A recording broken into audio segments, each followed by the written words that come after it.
My name is Natalie Irwin. I'm a 33-year-old stay-at-home mom. I work in a specialized IT field. My husband, Henry, who is 2 years my senior, is a hard-working salaryman at a mid-sized company. We are in our 5th year of marriage, and we have a 4-year-old daughter named Anna. My daughter loves playing with dolls, and Henry is always so sweet and doting on her. He's always ready to buy her toys and clothes, and I spend my days gently dissuading him with a laugh. I don't want to cut corners with my work or house chores, always thinking about how to manage my tasks more efficiently each day. Henry never forgets to express his gratitude to me. "Natalie, thank you for everything."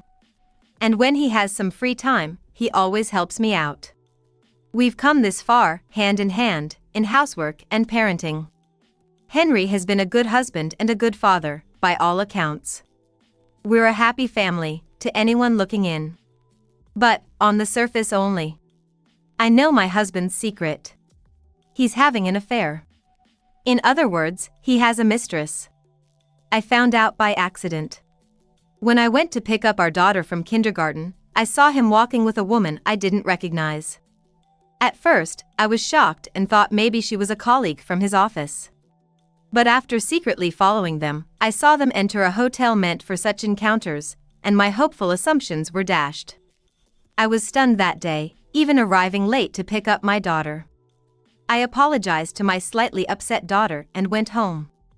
My memories of how I interacted with Henry when he returned home that day are vague.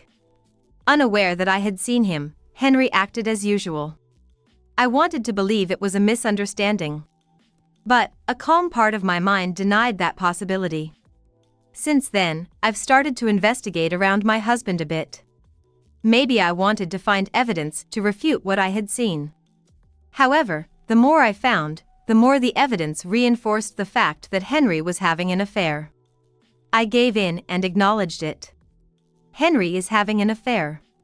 Once I accepted that, he suddenly seemed like a repulsive creature to me. Divorce crossed my mind. I at least wanted a smooth divorce.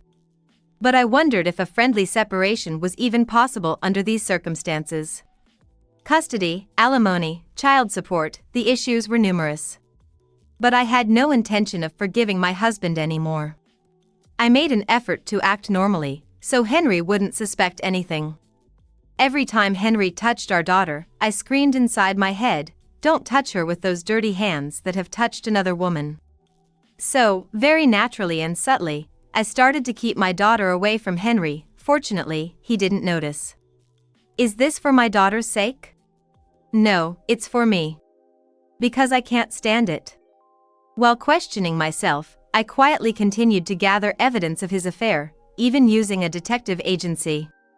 Then one day, I found out Henry and his mistress were touring various wedding venues for their dates. Henry was managing to carve out time for both his family and his mistress. Of course, he was lying to me when he met with his mistress, but I pretended not to notice. I was astounded that he couldn't direct his passion towards something else.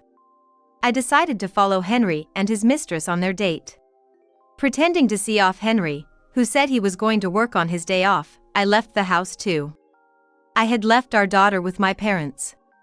Thinking my usual car would be too obvious, I rented a car for the day. After confirming the mistress getting into Henry's car, I followed them at a safe distance. I might say, my tailing skills weren't too shabby. Henry's car slid into the parking lot of a wedding venue. It seemed there was a by-appointment viewing event going on. I parked my car in a nearby lot and waited for the two to come out of the wedding venue. And then, the moment finally arrived. As they came out of the wedding venue, all smiles, I made my move. Huh? Henry? What are you doing here? Eh? Feigning surprise, I called out to him, and he stood there agape, recognizing me, someone who shouldn't be here. His face turned pale and drained of blood in the next moment. Eh? Natalie? What are you doing here? I thought you were going to be at home all day today. Oh, I suddenly had some free time, so I was having tea with a friend nearby. Right now, my friend is on a call, so I'm waiting. While spinning this lie, I stared at the woman hidden behind my husband. I couldn't see her face, but it seemed she was just as surprised by my sudden appearance as Henry was. And who let this lady be? And a wedding venue, what was the purpose? Well, this is... My husband stammered. I let out a sigh and looked down sadly. Just kidding. I'm sorry. I've been causing you pain, haven't I? I already know. That you have another woman you love besides me. My husband's eyes widened in shock. I purposely moistened my eyes. I'm sorry that because of me, you couldn't vow your eternal love. Natalie! I didn't mean... It's okay. Don't say anything more. Please take this. I said, pulling out a signed divorce paper and a gift envelope from my pocket. I placed them in Henry's hand and smiled at him, making sure to let a single tear fall. Even if we part, I'm rooting for you. Thank you for everything. Be happy. Henry looked stunned, gazing at my face. I quickly pulled away and, without heeding Henry's call to stop, I hurried off. Then, I got into the car and made my way home. By then, my tears had already retreated. It was all an act. Henry was probably planning to make some excuse. Something like, this is a misunderstanding, or, she and I aren't in that kind of relationship. But I didn't listen to any of it. Instead, I played the part of a noble woman who wishes happiness for the person she loves. Was my acting a bit too much? But, perhaps going overboard was just right. I felt like I had become an actress, but since I planned to continue deceiving my husband and exacting my revenge thoroughly, it wasn't a mistake. I returned the rental car and caught a taxi home. Upon arriving, I first checked the luggage I had packed earlier. I loaded my and my daughter's belongings into the car and then waited for Henry to come home. Checking my phone, I found dozens of calls and messages from Henry. The phone kept ringing while I waited, but I ignored it completely. Soon, I heard the hurried sound of someone entering through the front door. Natalie! Are you here? I'm here. Welcome home. I'm home. Henry, opening the door to the living room with a bang, was out of breath as he looked at me. I calmly replied and looked back at him. A moment of silence. Henry was the first to break it. Natalie, about what happened earlier. Did you submit the divorce papers? As I ignored Henry's attempt to speak and asked, he shook his head vigorously. Then, he pulled out the folded divorce papers and the envelope from his pocket and thrust them at me. I wouldn't submit them, of course. Please, just listen to me. It's not what it looks like. There's no need to talk. I understand it all. It's okay. I'll step back gracefully. As I said this sorrowfully and looked down, Henry became even more flustered. No, you've got it wrong. It's a misunderstanding. She's just an acquaintance. Just someone you know, and you go to a wedding venue with her? Well, that is, actually, her boyfriend suddenly couldn't make it to the viewing, but she still wanted to get a feel for the atmosphere, so she asked me to substitute. That must have been an excuse Henry desperately thought up on the way home. I smiled slightly, making sure Henry couldn't see. How absurd. Then you should have just said so in the morning before you left. Saying you had to work on a holiday. You lied because you had something to hide, didn't you? That's... I thought you would worry. Being lied to is far more worrying, don't you think? You did something that would obviously make anyone think you wanted to see her so badly. Or was it intentional? Did you lie on purpose to test me? Henry fell silent. If you're going to lie, you should have prepared your story better, like me. I sighed softly. There's no need for excuses. As I said earlier, I had already sensed that your heart belonged to another woman. It must be my fault. Because I couldn't keep your heart, you ended up committing such a despicable act as infidelity. No, that's not it. It's not Natalie's fault. It's my fault. I was weak as a husband and as a father. I watched Henry tear up with a feeling of disgust. Truly shameless. If he had any awareness as a husband or a father, he wouldn't resort to infidelity. This man doesn't deserve to cry. Please, let's get a divorce. I still love you. You're still important to me. Of course, that was a lie. I want the person I love to be happy, even if it's not with me by their side. Natalie. Henry's voice cracked with emotion. I showed a single tear, just like I did earlier. Controlling tears isn't so hard after all. I'm an actress right now. Let's say goodbye with a smile, okay? Please, sign this and be happy with her. Natalie. Natalie. I'm sorry, thank you. Henry, with tears streaming down his face, shakily signed the divorce papers. I doubt this was an act from Henry, but that just made me question his nerve even more. To play the tragedy after causing all this with his infidelity. Even though I was the one who led him to it, watching my husband silently sign the divorce papers made me wonder why I ever married such a man, leaving me with a hollow feeling. He didn't even mention our daughter once throughout this whole ordeal. I'm sorry for everything turning out this way, for forcing Natalie into making such a painful decision. He's aware of what he's done, yet why did he have an affair? Nothing he says now could ever reach me. It's okay. As long as you're happy, that's all that matters to me. I parroted lines like I was reading from a script, saying things I didn't mean. I took the completed divorce papers from him and stated matter-of-factly, I'll take custody of Anna. You should build a new and happy family with her. Ah, okay. Also, as a form of closure, I'd like to ask for alimony and child support. Is that okay? Oh, yes. Of course, I'll pay. You'll need it for many things. I too wish for your happiness. Ask for any amount you see fit. Good, I've got his agreement. Even though he agreed too readily, he must be thrilled about being with his mistress. But, the one who's going to need things from now on is him, not me. I smirked to myself. Ah. By the way, where's Anna now? My husband finally asked about our daughter. Perhaps wanting to see her one last time. How shameless. Anna is with my parents since this morning. Don't worry. I'll raise her well on my own.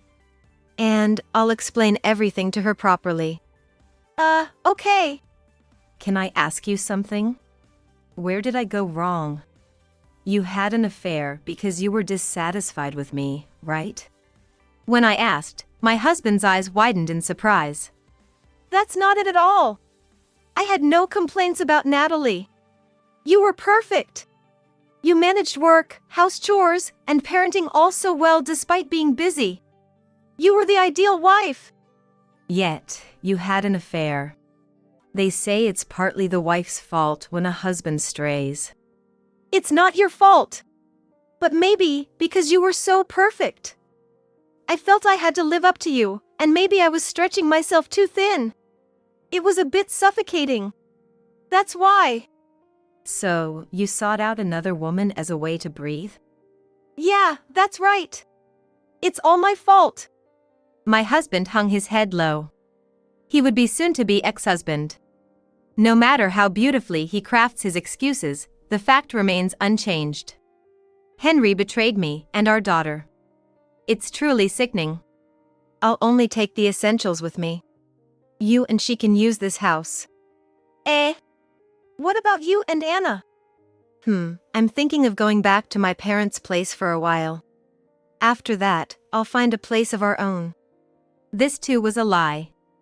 In reality, I had already found a new place. And had been moving our things there bit by bit without him noticing. The stuff packed in the car was just the last of it. While I do plan to go to my parents first, I intend to move into our new home soon after. I've already found a new school for Anna. Unaware of how smoothly everything is progressing, Henry's eyes welled up with gratitude. If you're okay with that, I'll gratefully accept this house. Thank you so much. Yeah. Oh, and I'll take care of all the rental payments and other paperwork. I'll send you the documents later. Oh, yeah. Henry looked momentarily stunned at the mention of rent. After all, this apartment is a rental, so paying rent is a given. It seems he had completely forgotten even such a basic detail. I wonder if he even knows how much the rent is. I've been the one handling all our payments. Sure, Henry contributed to the household expenses, but he likely doesn't know the details. I stood up, smiling brightly. Let's part with a smile, even if it's a lie. Then, goodbye. Thank you for everything. No matter where I am, I'll be wishing for your happiness. Ah. Before Henry could respond, I left the house, quickly got into the car, and drove away. Henry tried to chase after me, but by then I had already started the car. I drove straight to the city hall and submitted the divorce papers. Then, I headed to my parents' house, where my mom greeted me. Mom, sorry for the sudden visit. No, it's okay. Did you manage to have a proper talk with Henry? Yeah. It's all settled now. Has Anna gone to sleep already? Yes, just a bit ago. She was trying to stay awake until you came. I see. Mom, thank you. I'm really sorry for the suddenness. My mom just hugged me silently. I could feel the facade of lies and acting slowly melting away from my face. But there is no crying. There's no time for tears. You must be tired. Are you hungry? I'll warm up some food. Oh, yeah. I might be. Feeling somewhat relieved, I suddenly remembered my hunger. My parents' house welcomed me just the same, unchanged. First, I checked on Anna. She was peacefully asleep in a spacious room. Dad whispered, "Welcome back," as I entered. Seeing my daughter's sleeping face, I knew I could endure anything for her. I smiled at my dad and daughter. Perhaps the first genuine smile of the day. That night, I ate my mom's cooking, took a long bath, and fell asleep next to my daughter. The next day, I went to my in-laws' house. Now my former in-laws, but I had to report to them properly. It was part of the plan. The sudden visit without any prior contact surprised them. Natalie, what's going on? It's not like you to come without letting us know first. I'm sorry for dropping by suddenly. Just at the entrance is fine. I no longer have the right to step inside your house. My former in-laws looked puzzled. I put on a sorrowful expression again. I'm sorry, the truth is, Henry and I are getting a divorce. It's because I wasn't good enough as a wife. Henry ended up having an affair. An affair? Henry did. My former in-laws' eyes widened as they looked at each other. Yes. I'm stepping aside for Henry's happiness. He'll probably remarry the woman he had an affair with soon. So, Henry won't be alone. Wait a minute. An affair, even though he has a wife like Natalie. Not just Natalie. There's Anna too. How could he? My former father-in-law held his head, and my former mother-in-law covered her face with both hands. We had always had a somewhat distant relationship. So, I wasn't entirely sure how they would react to this news, but it seems their good nature has made them sympathize with me. An affair, such an unthinkable act. Oh, did I raise him wrong? It's not your fault, ma'am. It's my fault for not being a place of comfort for him. To him, I was nothing but a burden. It was natural for him to seek relief outside our home. That's not true, Natalie. The one who had an affair is at fault, obviously. He's abandoned the family he was supposed to protect. What was he thinking? My former in-laws comforted me, telling me we are on your side, and if there's anything they can do to help, just say the word. They said Anna is always welcome to visit. I was fortunate to have such kind in-laws. As I drove back to my parents' house, I suddenly remembered and put on my earphones. Fiddling with my smartphone, I checked if the listening device I left in the house was still working. It was something I had secretly installed in Henry's room to gather evidence of his affair. It was quite high-tech, allowing me to listen in real time even from afar. Through the earphones, I could hear a man and a woman arguing fiercely. The man was Henry, and the woman was likely his mistress. You never told me. Were you deceiving me? Please, calm down, Hillary. I didn't mean for it to happen. It was just bad timing. Timing? What timing are you talking about? The fact that you were married and dating me without telling me doesn't change. Making me a part of your affair. You're the worst. Yes, that's true, but I'm sorry.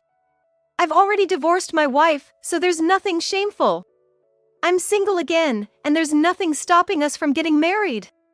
Please, marry me. I've dreamed of marrying you and worked hard to get here. As I suspected, Henry had approached his lover pretending to be single. This was also suggested as a possibility in the report from the detective agency, so it made sense to me. Moreover, Henry seems to have lied about his age. All that just to date a younger woman. I'm done listening to any excuses. It's confirmed, Henry is the worst scumbag. I recalled the mistress's profile in my mind. Her name is Hillary Reed. She's 26 years old. Her father is the president of a company that everyone has heard of at least once, and she works there as an employee. In other words, she's a president's daughter. The nature of Hillary's meeting with Henry is speculative, but it's likely work-related. I turned off the listening device for a moment and called Henry on hands-free.